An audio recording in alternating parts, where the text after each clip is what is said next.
Hey guys, welcome back to my channel, The ENT Resident, and I am Dr. Maushmi Das here.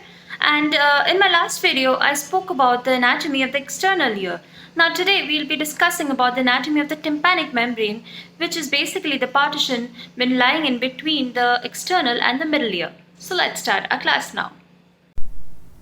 Now we are going to be talking about the tympanic membrane. The tympanic membrane is basically the divide in between the external ear laterally and the middle ear medially. So the tympanic membrane, it lies at the medial end of the external auditory canal and it forms majority of the lateral wall of the tympanic cavity. As you can see from the picture over here, it is slightly oval in shape, being broader above than below. It is 9 to 10 millimeter in height, 8 to 9 millimeter in width and 0.1 millimeter in thickness. It is basically a partition wall between the EAC and the middle ear, and it is positioned obliquely and forming an angle of 55 degree with the deep EAC. As you can see over here, this is the tympanic membrane over here, and you can see that it is having an oblique direction. This angle is forming 55 degrees with the horizontal, and as you can see over here, the posterior superior part of the tympanic membrane is located more laterally than the antero-inferior part. Next, we are going to talk about the parts of the tympanic membrane. The tympanic membrane consists of two parts, the pars tensa and the pars flaccida. So the pars tensa is basically most of the tympanic membrane. We are going to see in this picture over here, this the grey shaded portion over here is the pars tensa, which is occupying most of the tympanic membrane. The rest of the portion over here, this region is the pars flaccida. So the pars tensa, it has some structures. Like first is the annulus tympanicus.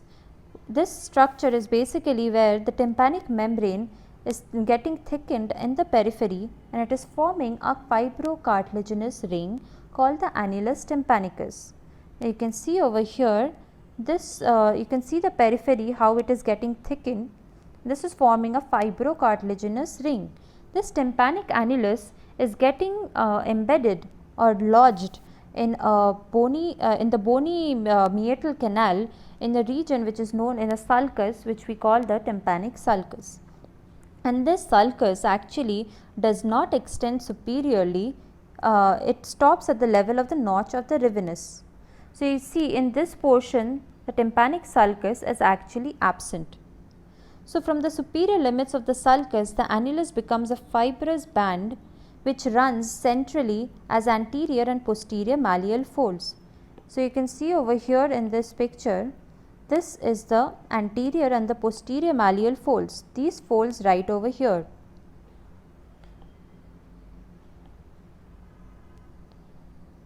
Also, there is a part called the umbo. What is the umbo now? The central part of the tympanic membrane near the tip of the malleus, it is tented inwards and is called the umbo. You can see over here, this is what is called the umbo. This is where this is the tip of the malleus where the tympanic membrane gets slightly tented inwards. And as a result of this, you will see that there is a cone of light which we observe when we examine the tympanic membrane.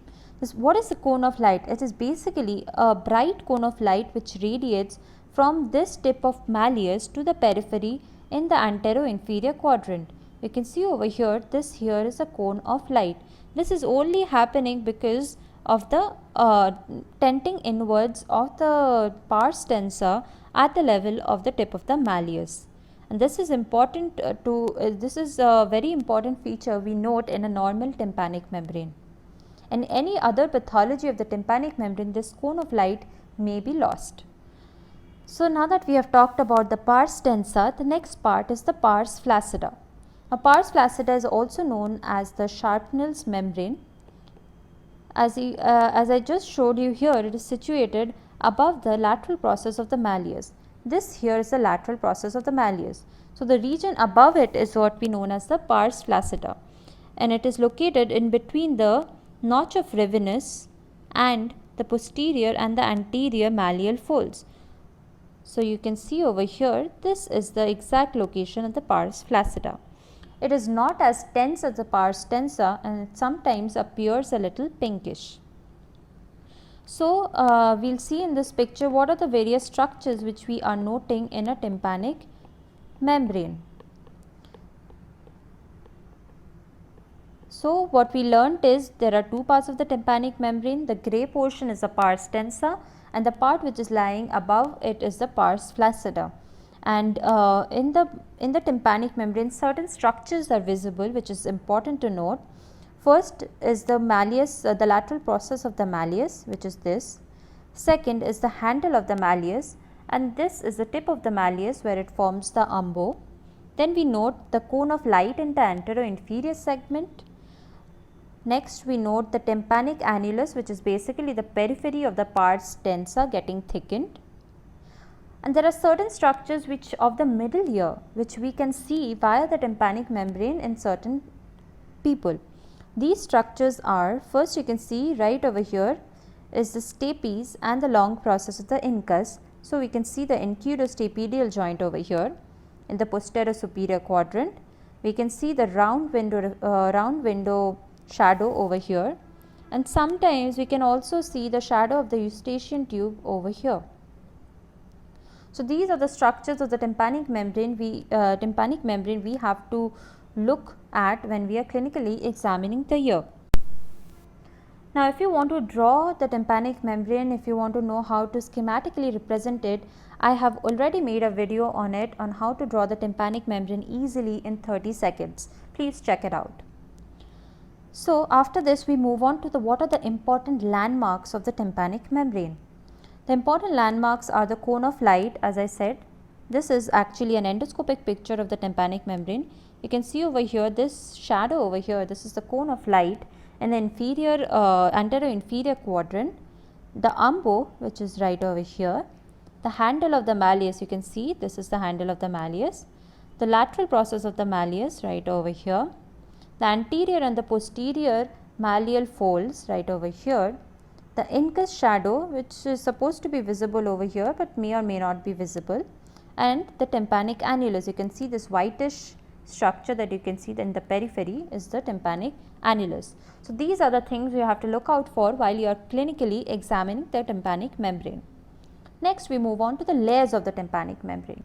The tympanic membrane basically has three layers: an outer epithelial layer, which is basically continuous with the skin of the ESC. The middle fibrous layer. This middle fibrous layer is important in the fact that it encloses the handle of the malleus, and this layer has actually three types of fibers, as you can see from the picture here. It has radial fibers, circular fibers and parabolic fibers. And lastly is the innermost mucosal layer.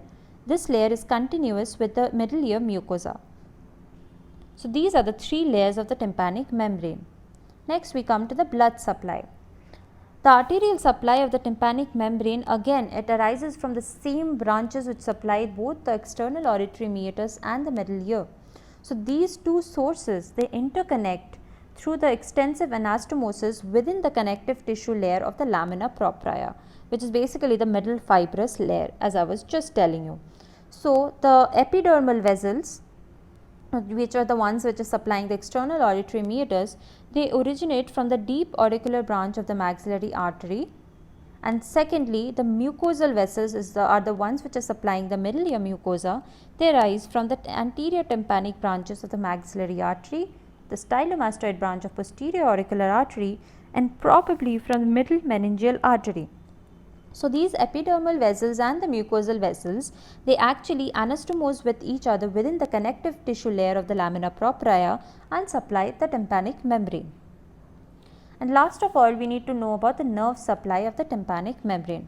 Again, there are three nerves you have to remember in this case. First is the auriculotemporal nerve, which is a branch of the mandibular division of the trigeminal nerve, and it supplies the anterior half of the lateral surface of the tympanic membrane.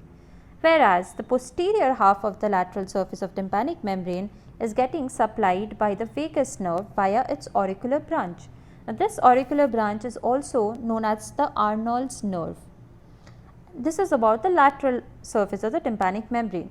The medial surface of the tympanic membrane is getting supplied by the tympanic branch of the glossopharyngeal nerve.